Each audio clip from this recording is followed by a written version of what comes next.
All right, welcome everybody to the Grand Forks City Council meeting for Monday, December 1st. We get a roll call, please. Michael. Weigel. Here. Kozowski. Here. Berg. Here. Lunsky. Here. Friedolfs. Here. Sandy. Here. And Veen. Here. We have a quorum. Thank you. Item 1.2, Pledge of Allegiance. Please rise. I pledge allegiance to the flag of the United States of America and to the republic for which it stands, one nation under God, indivisible, with liberty and justice for all. All right. All right, item 1.3, Mayor's announcements. Just wanted to recognize the passing of a former city employee, former city urban development director John O'Leary passed away on November 27th. He was the urban development director from 84 to 2001. Just a truly humble, dedicated leader. I think he did a great job helping the city after the flood in 1997. So just keep his family and friends in your prayers and be thankful for a life well lived by Mr. O'Leary. Move on to item 2, awards, presentations, appointments, and proclamations. There are none. So move on to item 3, hearings and second readings of ordinances.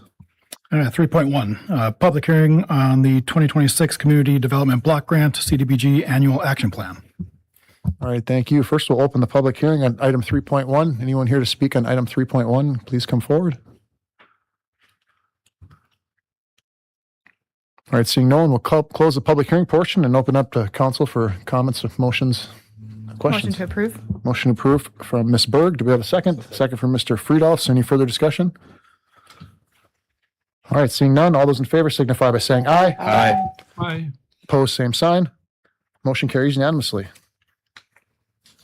3.2, public hearing on application for tax incentives for Brookstone Apartments LLC, previously called 39th Avenue South Development Project. All right, thank you. We'll open the public hearing for item 3.2.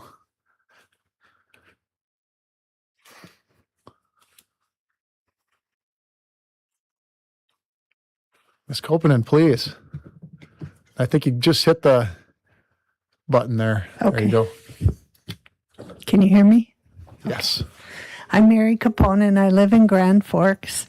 And I would like, of course, Brookstone is a little bit different than the other pilots you guys have passed. Those are all luxury. I believe there's 4 that have passed already. And Brookstone is mixed income, middle income and low income, my understanding. I'm trying to find out more about it. I talked to a guy named Curtis, and I don't know if he's here tonight. So one of my questions, if you guys can answer later during the meeting, I'm going to stay to listen. But it's my understanding that Brookstone is going to pay the base tax and then $63,000 over the base tax. In other words, the base tax is what an empty lot garners right now. And another $63,000, which is only 10% of the taxes they will be paying at the end of 20 years. And that's not adjusted for inflation. So it'll be actually a little bit more each year, but roughly $63,000. And by my calculations, $23,000 of that is going to go to the school each year. And I'm wondering, with 150 units roughly in this apartment complex, and how many kids does Brookstone think that will live there?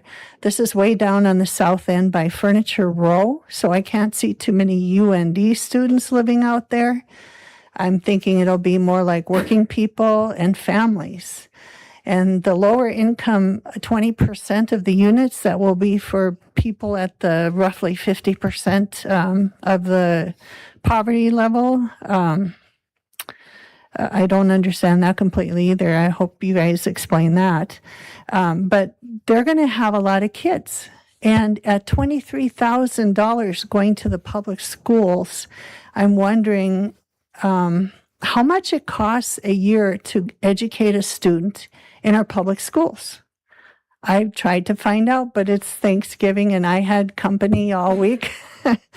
So I've been pretty busy. I have not been able to find out what does it cost to educate a student here in a public school per year. I Googled it, and in California, it's something like 20,000 or 25,000. So I'm guessing it's a lot less than that here, but I still would like to know. I'm guessing it might be 10,000. That's just a rough guess.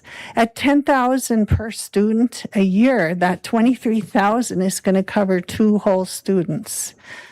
If it's less than 10,000, maybe it'll cover 3 or 4. I think there'll be a lot more kids living there than what it's going to cover at the school level, which means the school shortfall in the number of students they're sending to the public school compared to what they take in taxes is going to have to be made up by other people. Now, I'm fortunate, and I'm not in the end of my budget to not afford to pay my taxes. I can afford to pay my taxes, but I am speaking for all these people out there that are just barely making ends meet, and they're choosing between paying for their food, and then they have medical bills, and they have all these other things going on, and they're trying to hang on to their houses. And Mr. Sandy, you made a comment at a previous meeting this summer that it's not going to cost, this is a win-win. You said there's no way anybody can be opposed to this. And I'm wondering, you said it's not going to cost taxpayers a penny more than they're paying right now. And I'm wondering how this is going to work. This applies to all these tax incentives, not just Brookstone, but I'm here because of Brookstone tonight. To be honest, I am less opposed to Brookstone than I am to all these luxury apartments. And at some point you have to cut off. I wish that Brookstone had come up first because it's a mixed use apartment, and I'm all in favor of that. I don't want to go over my time, but I hope you answer some of these questions. Surely you must know, if you're considering giving this pilot, what the cost is to all of us. I'd like you to explain how it's not going to cost us a penny more once people move in and actually occupy the apartment complex. 23,000 is not going to cover the school costs alone. And that doesn't even, like some of these, they're going to need street revamping, like traffic lights and all this other change. So I'd like you guys to explain that, please. Thank you. Thank you, Ms. Kaponen. Anyone else here to speak on item 3.2, please? Mr. Calgar, please. Good evening.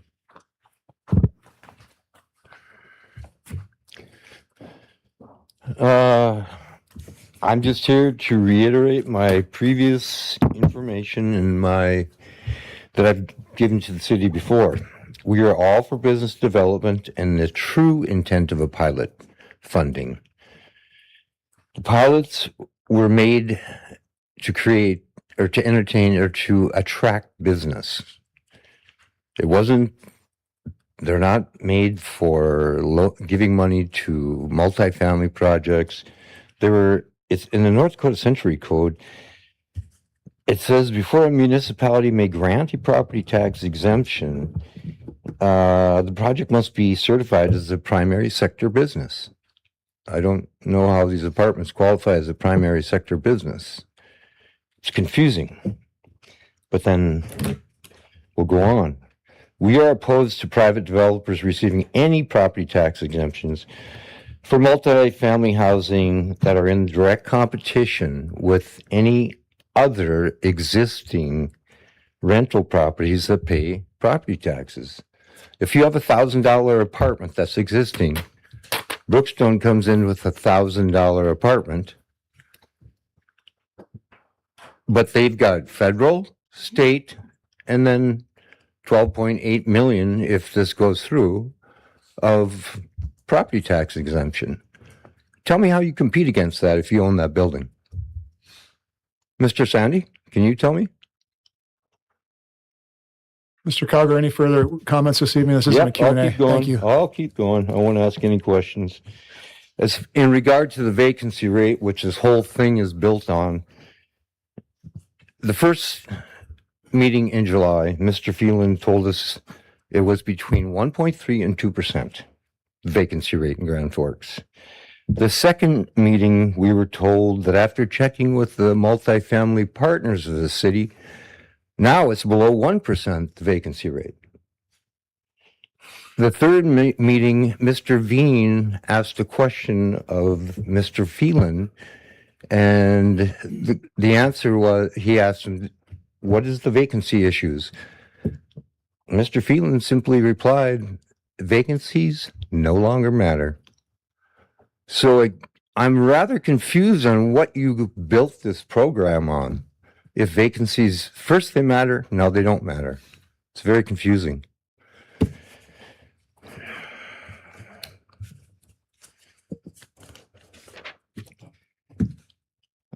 In the third response to Mr. Veen's question, following his question about vacancy, Mr. Veen asked, when or can we end this program, if necessary? And the answer was that the city can shut the program down at any time, but not accepting any applications. So now the city picks winners and losers. I just want to share with you what I found with the Grand Forks Apartment Association vacancy information over the last 4 years that anybody could have accessed. You guys could have got this information easily. 2021, 7.45%. 2022, 5.19, or excuse me, 5.16. 2023, 5.19. 2024, 483. And at the end of the third quarter of 2025, it's 3.19, which is exactly where we said it would be given the number of temporary duty Air Force people. It's at least 1.75%. Okay, when the Air Force is gone, these vacancy rates go back to what they always have been.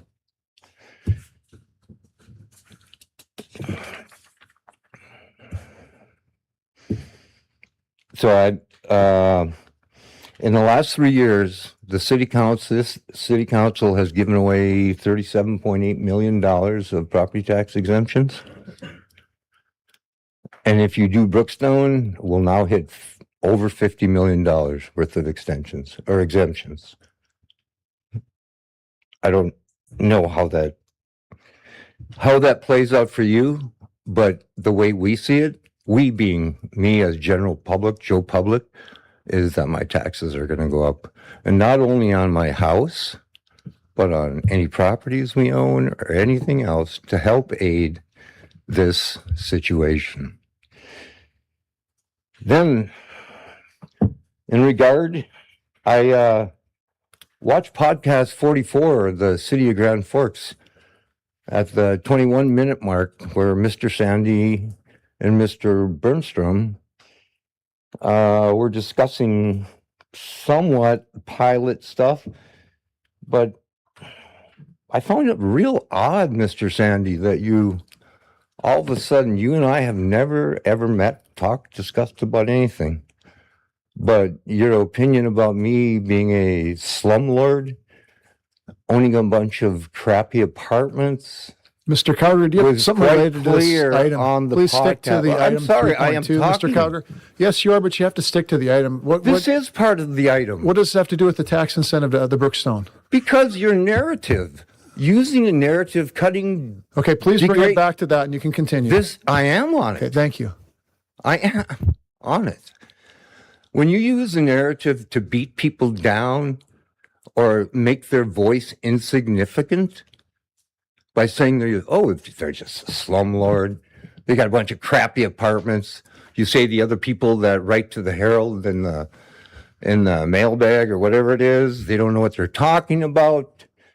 Although you don't offer the correct information, we've been able to change Northridge 3 times with Baker Tilly, but you can persecute people, you can degrade them, you can pick them apart, but you've never even met them.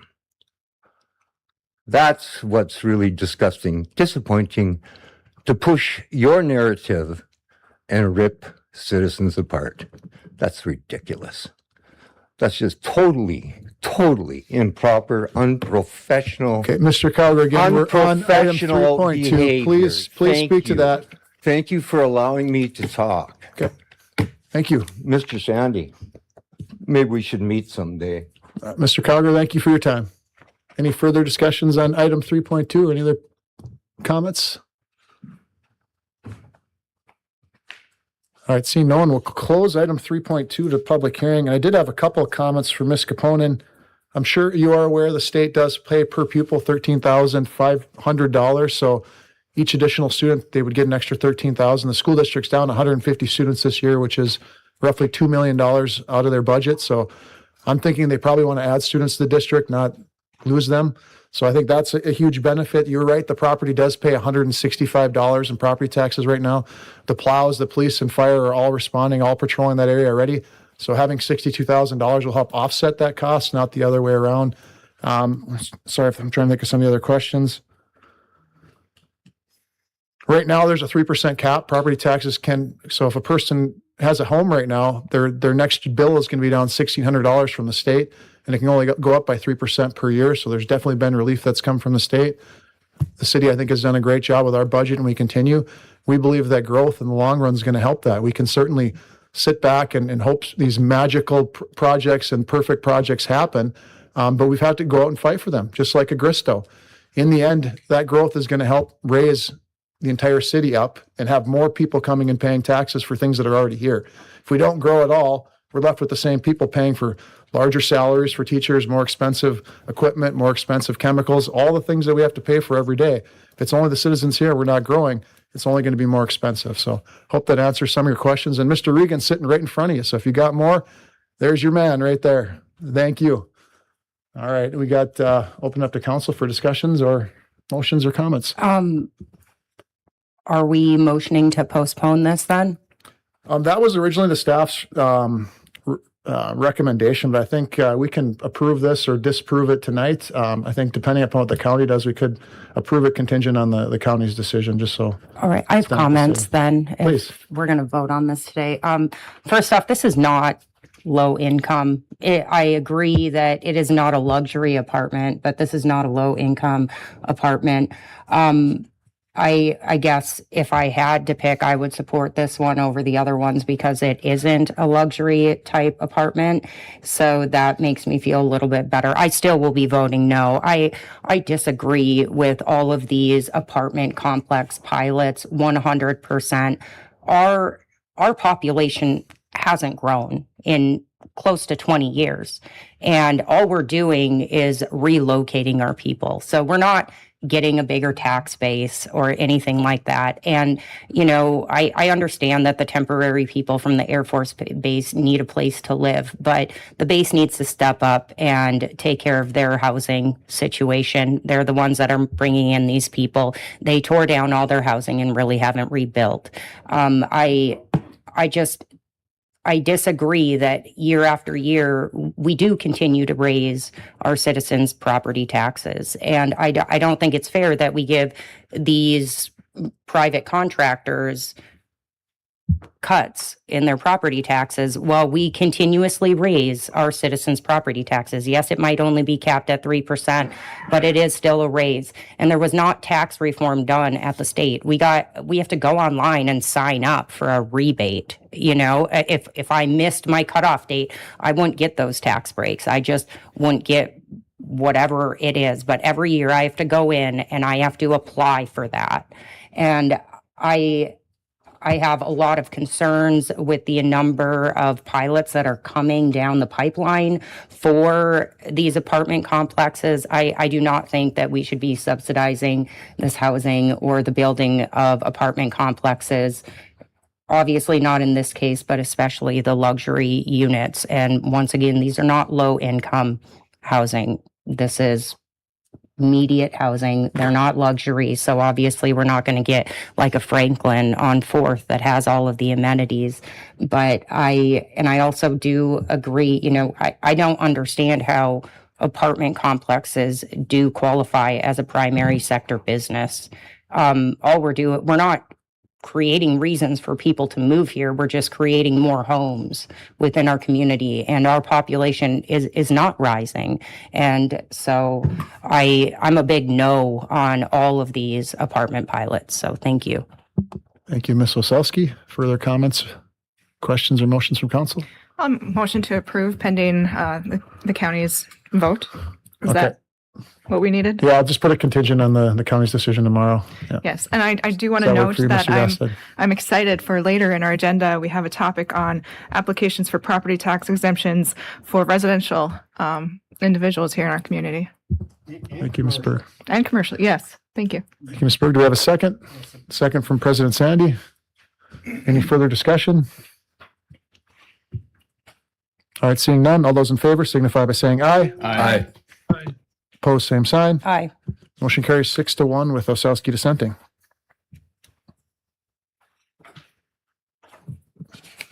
All right, 3.3, public hearing and determination of protests for project number 8707, district number 776, paving and street lighting for Corinto Lem 6-3 subdivision, and there have been no protests on this one. All right, thank you. Anyone here to speak on item 3.3? Please, we'll open the public hearing at this time.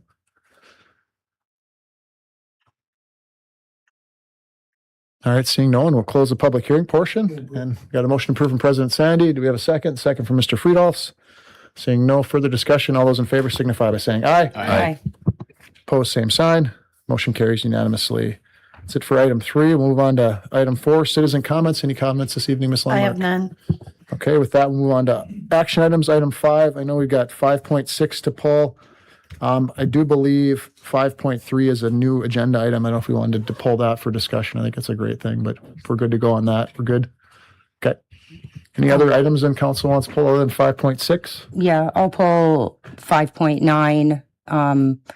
I guess I have a comment then on 5.2, but I have no issue with it. Okay. You want to, so we'll pull 5.2? Okay. Unless you make me make a quick comment right now, then we No, I'm don't sorry, I have to. can't do that right now. I have to Okay. wait till 5.2. All right, so I got 5.2, 5.6, and 5.9. Any other items council wishes to have pulled? Okay, then we'll look for a motion to approve items 5.1, 5.3, 5.4, 5.5, 5.7, 5.8, 5.10, and 5.11. Motion President Sandy, second from Vice President Weigel. Seeing no further discussion, all those in favor signify by saying aye. Aye. Opposed, same sign. Motion carries unanimously. So we're left, Mr. Vatnsdal, 5.2, 5.6, and 5.9. All right, 5.2, applications for property tax exemptions of remodeling improvements for various residential and commercial properties. Thank you. Ms. Osowski, please. Yeah, I just wanted to point out, especially to, I guess, Ms. Berg, that these applications are only for 5 years and there are different qualifications that they need to meet. So they are not the same as the pilot for the apartments that you just approved. But with that, I move approval. Okay, we got a motion approved and a second from President Sandy. And a comment, please, President Sandy. Actually, the requirements are much less stringent for this, both residential and commercial 5-year property tax exemption than any pilot, which you recognize tonight, because we're not going to spend a whole lot of time discussing each one and debating whether they should get a tax break or not.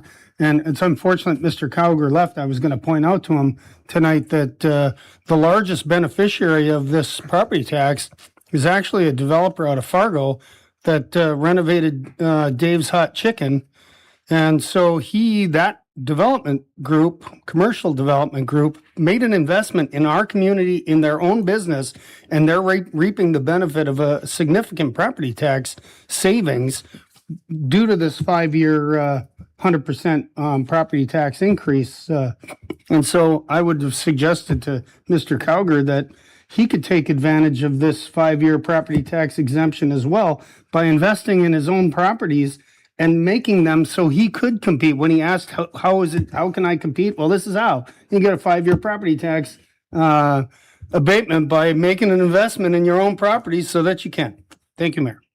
Thank you, President Sandy. Any further comments? All right, seeing none, all those in favor signify by saying aye. Aye. Opposed, same sign. Motion carries unanimously. 5.6, amendment to Class 8.4 Albrecht Field alcohol beverage license. Thank you. I think we did want to make one comment on that because there's a slight ordinance change as part of this. So we're going to count this as the first reading of the ordinance. So I don't know if you just want to speak quickly to that, Dan, so everyone's kind of aware of the adjustments that were made as part of this yeah, please. Yep, at the cow, the focus was the term of the license. We're moving it so this license would be the same as every other license, a 12-month period of time. The term canned cocktails is now being made part of this particular license. And I think there's been some direction in the past several months about coming up with a definition of what a canned cocktail is. And so if you would just give me direction to make that change for the second reading to incorporate a definition of canned cocktail. Do you want to, I would move approval with the recommendation that we add a definition of the canned cocktail, and certainly city attorney maybe works the language to best of what we need. Thank you. I second. we got a motion from President Sandy, second from Ms. Osowski. Any further discussion? Seeing none, all those in favor signify by saying aye. Aye. Opposed, same sign. Motion carries unanimously. And 5.9, award bid number 2025-4 for water meters. I'm ready to vote. Sounds good. Do we have a motion? Motion to approve? Motion approved from Ms. Berg, second from from President Sandy. Sorry to beat you over there. Any comments? Seeing none, all those in favor signify by saying aye. Aye. Opposed, same sign. Aye. Motion carries 6-1 with Osowski dissenting. That's it for action items. Move on to 6, information items. There are none of those either. So move on to 7, approval of minutes and bills. 7.1, vendors list and engineers estimates. Motion to approve? Motion approved from Ms. Berg, second from Ms. Lunsky. Ms. Berg and Ms. Lunsky on that one. Any further comments? Seeing none, all those in favor signify by saying aye. Aye. Opposed, same sign. Motion carries unanimously. 7.2, meetings from November 17th, 2025. Any adjustments or approval as is? Approve as is? Approve as is from Ms. Berg, second from Mr. Friedolfs. Seeing no further discussion, all those in favor signify by saying aye. Aye. Opposed, same sign. Motion carries unanimously. All right, item 8, city administrator comments. Mr. Phelan.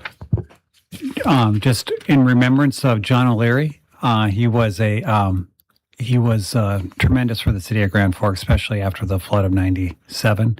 And when you think about the downtown of Grand Forks, and you think about the west side residential developments, and the renewal of housing throughout the city of Grand Forks to include Riverside and other areas, that was John O'Leary and his leadership, and he did a lot of good.